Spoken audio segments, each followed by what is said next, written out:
கடந்த 2013ஆம் ஆண்டு இறுதியில் இன்றைக்கு நம்முடைய மாண்புமிகு பிரதமர் அவர்கள் பிரதமராவதற்கு முன்னால் பரப்புரைக்கு வந்தபோது அவர் தமிழ்நாட்டு மக்களிடம் சொன்னது ஒன்றுதான்.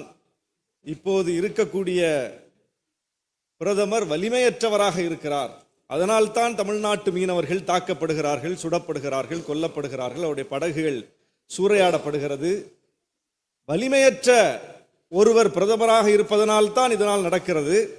நான் வலிமை உள்ளவன், நான் வந்து அந்த இடத்தில் அமர்ந்தால் ஒரு மீனவர் கூட சுடப்பட மாட்டார், ஒரு படகுகள் கூட கைப்பற்றப்படாது, ஒரு மீனவருடைய பொருளும் தாக்குதலுக்கு உள்ளாகாது, நான் அந்த பாதுகாப்பை உறுதிப்படுத்துவேன் என்று சொன்னார்.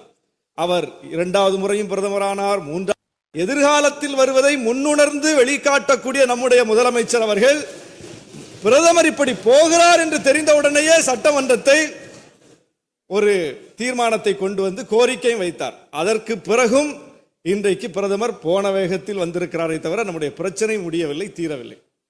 பிரதமர் தன்னுடைய கடமையை ஆற்ற தவறினாலும் முதலமைச்சர் அவர்கள், மாண்புமிகு முதலமைச்சர்கள் தன்னுடைய கடமையை உணர்ந்து இன்று மீண்டும் ஒரு தனி தீர்மானத்தை 110 விதியின் கீழ் கொண்டு வந்து மீனவர்களுக்கு தன்னுடைய அதிகாரத்துக்குட்பட்டு என்னென்ன செய்ய முடியும் என்று இன்றைக்கு அறிவித்திருக்கிறார்.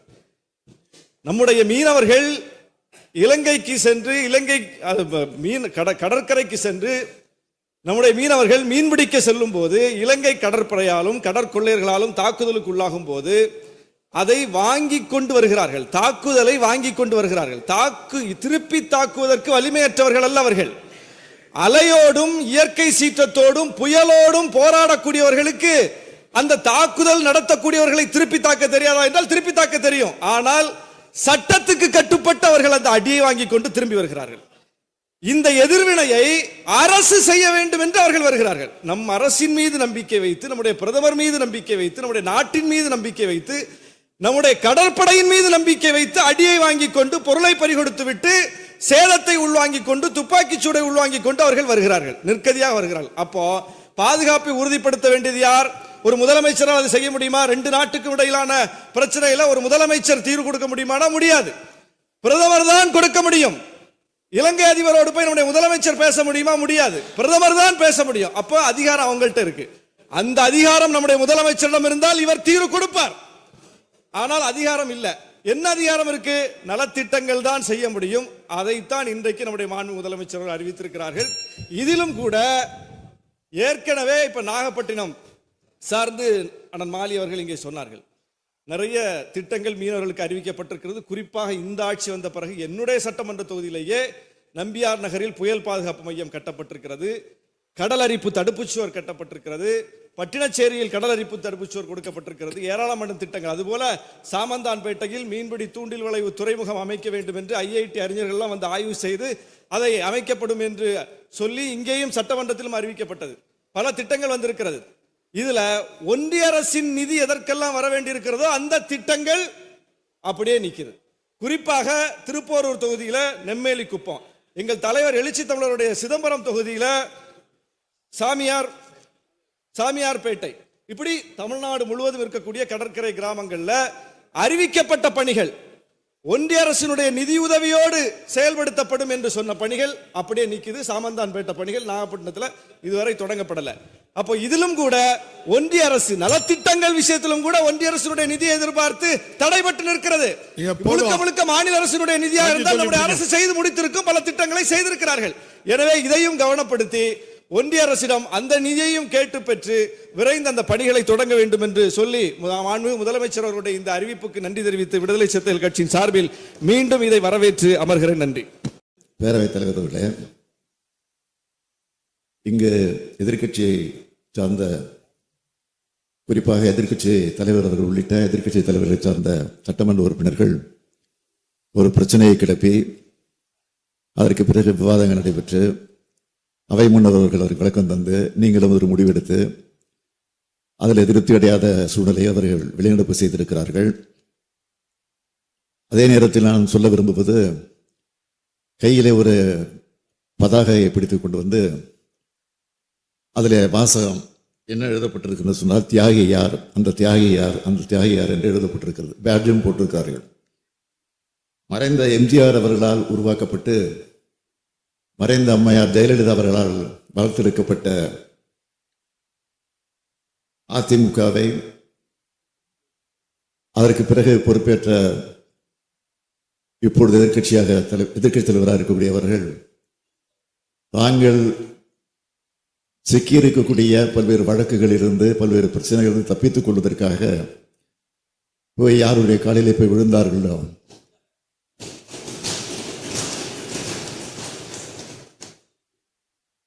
ஆக இன்றைக்கு அப்படி விழுந்த நேரத்தில்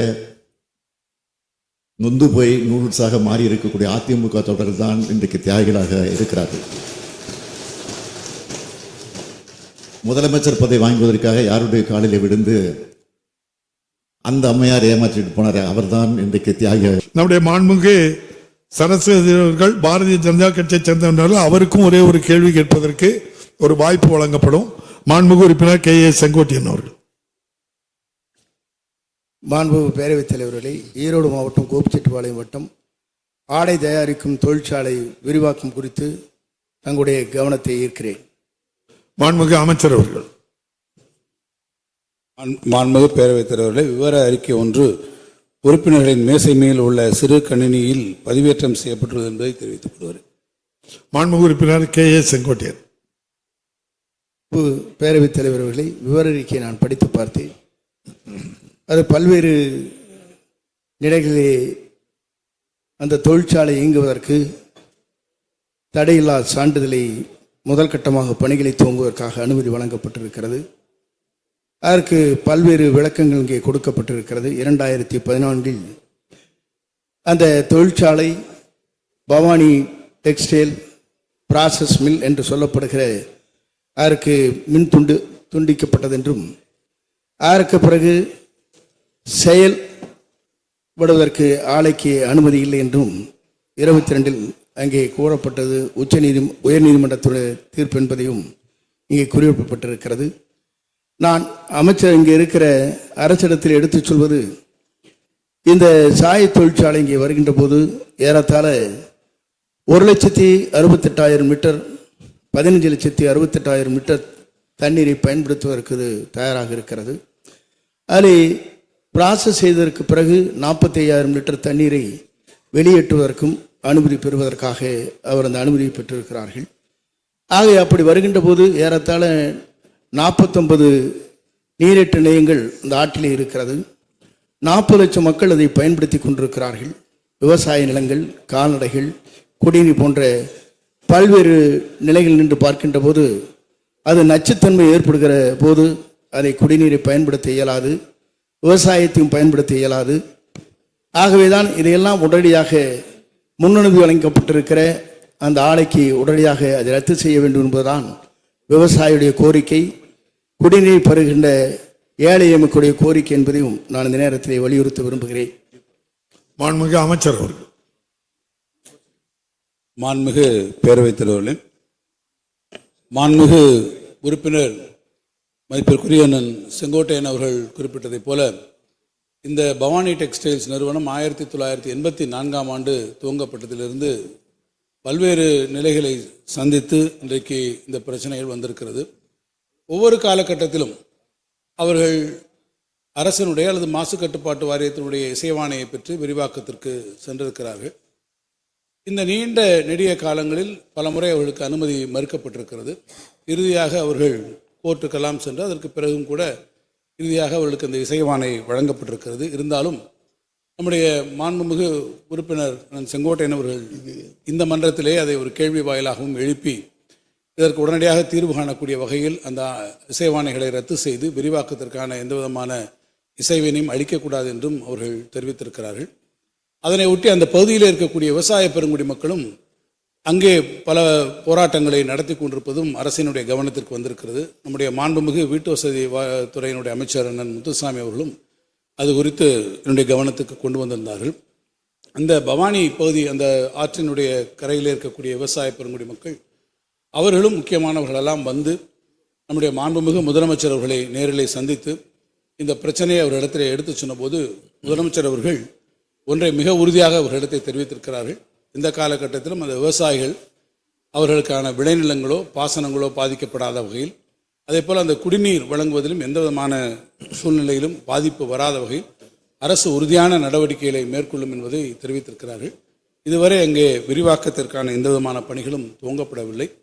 நம்முடைய மாண்புமிகு சட்டமன்ற உறுப்பினர்கள் இங்கே கூறியிருப்பதைப் போலவும் விவசாய பெருங்குடி மக்களுடைய நலனை கருதியும் அரசினுடைய சார்பிலே விரைவிலே ஒரு தொழில்நுட்ப குழுவினை அங்கே அனுப்பி அந்த தொழில்நுட்ப குழுவினுடைய பரிந்துரையை பெற்று நான் அந்த மன்றத்திலே அவர்களுக்கும் தெரிவிப்பேன், விவசாய பெருங்குடி மக்களுக்கும் தெரிவிப்பேன். அந்த ஆலைக்கான நீங்கள் விவசாய பெருங்குடி மக்கள் மகிழத்தக்க அளவிலே உங்களுடைய எதிர்பார்ப்புகளை பூர்த்தி செய்யக்கூடிய அளவிலே, குறிப்பாக இந்த பிரச்சனையை தொடர்ந்து இந்த அவைக்கு தெரிவித்திருக்கக்கூடிய நம்முடைய மாண்புமிகு உறுப்பினர் செங்கோட்டையன் அவர்கள் அது குறித்து அவர்களும் மகிழத்தக்க அளவிலே நடவடிக்கைகளை நிச்சயமாக அரசு மேற்கொள்ளும். மாண்புமிகு உறுப்பினர் கே. செங்கோட்டையன்.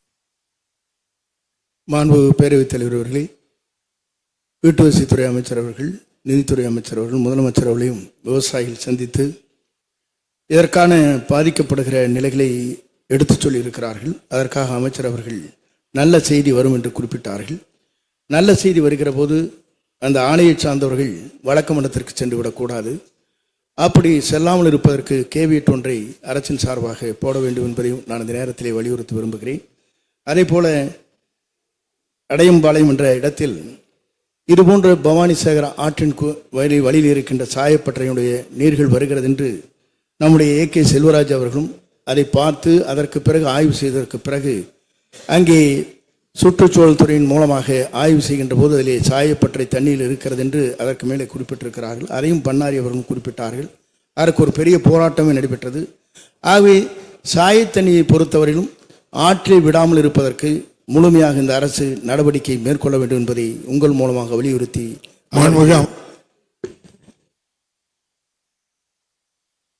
மாண்புமிகு பேரவைத் தலைவர்களே, மாண்புமிகு உறுப்பினர் செங்கோட்டையன் அவர்கள் சொன்னதைப் போல அது நல்ல செய்தியாக அமைய வேண்டும் என்கின்ற காரணத்தினால்தான் நான் சட்டமன்றத்திலே நேரடியான ஒரு அறிவிப்பினை வெளியிடவில்லை. என்றால் சட்டமன்றத்திலே நான் லீடிங்காக ஒன்று சொல்லிவிட்டால் நாளைக்கு அவர்கள் நீதிமன்றத்திற்கு செல்கிற போது அது பிரச்சனைக்குரியதாக இருக்கக்கூடும் ஒரு வாய்ப்பு வந்துவிடும். எனவேதான் ஒரு தொழில்நுட்ப குழுவை அனுப்பி அவர்களுடைய பரிந்துரையில் நாம் நடவடிக்கைகளை மேற்கொண்டால்தான் அது சரியான முறையில் இருக்கும். கேவியட் போடுகின்ற போது நிச்சயமாக சட்ட வல்லுநர்களை நீங்கள் குறிப்பிட்டவாறு நாம் ஆராய்ந்து, ஏனென்றால் அதுக்கு எந்த விதமான ஒரு காஸ்ட் ஆஃப் ஆக்ஷன் இதுவரை வரவில்லை. நாம் ஒரு நடவடிக்கை எடுத்து அதுக்கு பிறகு அவர்கள் நீதிமன்றத்துக்கு போகக்கூடிய சூழ்நிலை வந்தால் நாம் அதற்கு முன்பாக கேவியட் நிச்சயமாக போடுவதற்கான நடைமுறைகளை நாம் பார்க்கலாம். பொதுவாக நம்முடைய மேட்டுப்பாளையம் சட்டமன்ற உறுப்பினர் திரு செல்வராஜ் அவர்கள் குறிப்பிட்டதைப் போலையும் மற்ற இடங்களில் இருக்கக்கூடிய சாயப்பட்டறை கழிவுகளை குறித்தும் அரசு முழுமையாக கவனத்தில் கொண்டிருக்கிறது. எந்த இடங்களிலும் சாய கழிவுகள் ஆற்றிலே கறந்து ஆற்று நீரை மாசுபடுத்தக்கூடிய இந்த செயலை அனுமதிக்க முடியாது.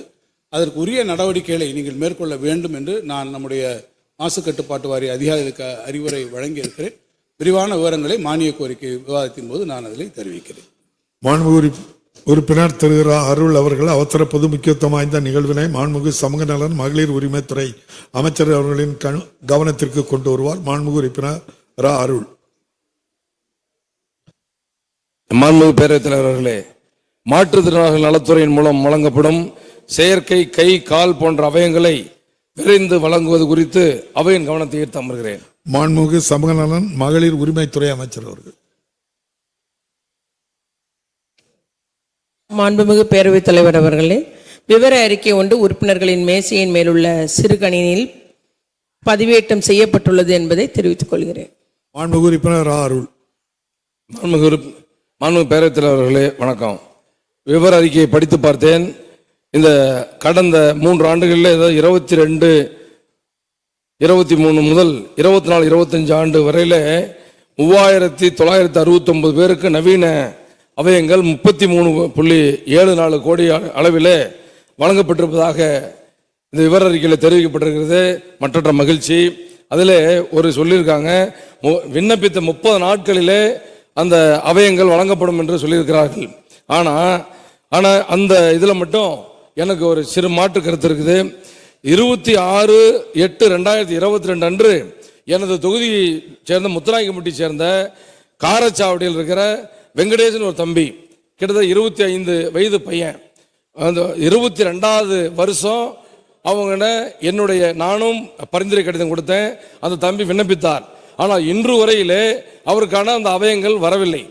நானும் அது துறை சார்ந்த அதிகாரிடத்தில் பலமுறை வேண்டுகோள் விடுத்தோம். இந்த 3 ஆண்டுகளாக அந்த இளைஞன் என்ன காரணமோ தெரியல அவைகள் வரல. எனக்கு தெரிந்த வரையில இது மாதிரி இருப்பது போன்று 30 நாட்களிலே அந்த அவைகளை கொடுத்தா ரொம்ப மகிழ்ச்சியாக இருக்கும். அந்த மிக விரைந்து அந்த வெங்கடேஷ் மாதிரியான இளைஞர்களுக்கு அந்த அவைகளை கை கால் போன்ற அவைகளை தந்துத வேண்டும் என்று அவை மாண்புமிகு பேரவைத் தலைவராக அமைச்சர்களை தெரிவித்துக் கொள்கிறேன். மாண்புமிகு அமைச்சர் அவர். மாண்புமிகு பேரவைத் தலைவர் அவர்களே, இந்த நவீன செயற்கை அவயவங்கள் முதலமைச்சரின் விரிவான காப்பீடு திட்டத்தின் கீழ் விண்ணப்பித்து அந்த தகுதியான மாற்றுத்திறனாளி அனைவருக்கும் பின்பு அவர்களுக்கு நேரடியாக ஆய்வு செய்யப்பட்டு அந்த அவயவங்கள் செய்து பொருத்தி பயிற்சி அளிக்கப்பட்டு அந்த 30 நாட்களில் கட்டாயம் வழங்க வேண்டும் என்று நம்முடைய மாண்பு முதலமைச்சர் அவர்கள் உத்தரவிட்டுள்ளார்கள். ஆகவே அப்படித்தான் வழங்கப்பட்டு வருகிறது. சேலம் மாவட்டத்தில் கூட 2022-23 இருந்து இது வரைக்கும் உங்களுடைய மாவட்டத்தில் மட்டும் 194 நவீன இந்த செயற்கை அவயவங்கள், அதாவது கை மற்றும் கால்கள் வழங்கப்பட்டுள்ளது. அவை நம்முடைய மாண்பு உறுப்பினர்கள் குறிப்பிடும் அந்த ஒரு குறிப்பிட்ட நபருக்கு அந்த மனுக்கள் எந்த நிலையில் இருக்கிறது, பெறப்பட்டுள்ளதா, ஆய்வில் இருக்கிறதா என்பதை நாங்கள் கண்டிப்பாக இந்த அரசு ஆய்வு செய்து உரிய நடவடிக்கை எடுக்கும். மாண்புமிகு உறுப்பினர் அருள். மாண்புமிகு பேரவைத் தலைவர்களே, சேலம் மாவட்டம் எங்களுடைய மாவட்டத்தில் 194 பேர்த்துக்கு வழங்கப்பட்டிருப்பதாக மாண்புமிகு அமைச்சர் அறிவிப்பதற்கு அந்த செய்திக்கு நன்றி. இன்னொன்று, இந்த மாற்றுத்திறனாளிகள் நலத்துறையில் சொன்னால் எங்களை கேட்டால் சொல்கிறாங்க, சேலம் மாவட்டத்தில் இருக்கிற அந்த அதிகாரி தான் பக்கத்தில் இருக்கிற நாமக்கல் மாவட்டத்துக்கும் பொறுப்பு அதிகாரின்னு சொல்கிறாங்க. சேலம் மாவட்டமே 11 தொகுதியில் இருக்கிற மிகப்பெரிய மாவட்டம். அதே மாதிரி அங்கே அது ஒரு 5-6 தொகுதியில் இருக்கிற நாமக்கல் மாவட்டம். ஆக அதற்கு எப்படின்னா அதிகாரிகள் பற்றாக்குறையும் இதுக்கு ஒரு காரணம்னு சொல்கிறாங்க. தயவு செய்து அந்த அதிகாரிகளை காலியாக இருக்கிற கீழ்நிலை பணியாளர் மேல் மாவட்ட அதிகாரி முதல் கீழ்நிலையில் இருக்கிற அதிகாரி வரையிலே அது விரைந்து அந்த அதிகாரிகள் காலி பணியிடங்களை நியமித்து தர வேண்டும். இந்த இன்னொரு செய்தி, அந்த வெங்கடேசன் தம்பிக்கு என்னுடைய கவன ஈர்ப்பு வருதுன்னு தெரிஞ்ச உடனே முந்தானத்து அவசரமாக கூட்டிட்டு போய் அவர் அந்த அவையத்துக்கான எடுத்திருக்காங்க, அளவு எடுத்திருக்காங்க. இருந்தாலும் கூட இதுக்காக இல்லாம விண்ணப்பிக்கக்கூடியவர்கள், அது அந்த பையன் சொல்றான், அண்ணா எனக்கு கை இல்லாதனால கல்யாணம் பண்றது யாரும் பொண்ணு தர மாட்டேங்கிறாங்க, தொழில் இது மாதிரியான இளைஞர்களுக்கு நம்முடைய மாண்புமிகு முதலமைச்சரை பொறுத்தவரையில் மாற்றுத்திறனாளிகள் நலத்துறையை தன்னுடைய நேரடி கட்டுப்பாட்டில் வைத்திருக்கிறார். அதெல்லாம் ரொம்ப மற்றற்ற மகிழ்ச்சி. இருந்தாலும் கூட இது மாதிரி குறைபாடுகளை நேரடியாக நம்முடைய மாண்புமிகு முதலமைச்சர் அவர்கள் மிக விரைந்து கலைந்து தர வேண்டும் என்று அன்போடு கேட்டு நன்றி பாராட்டி விடைபெறுகிறேன்.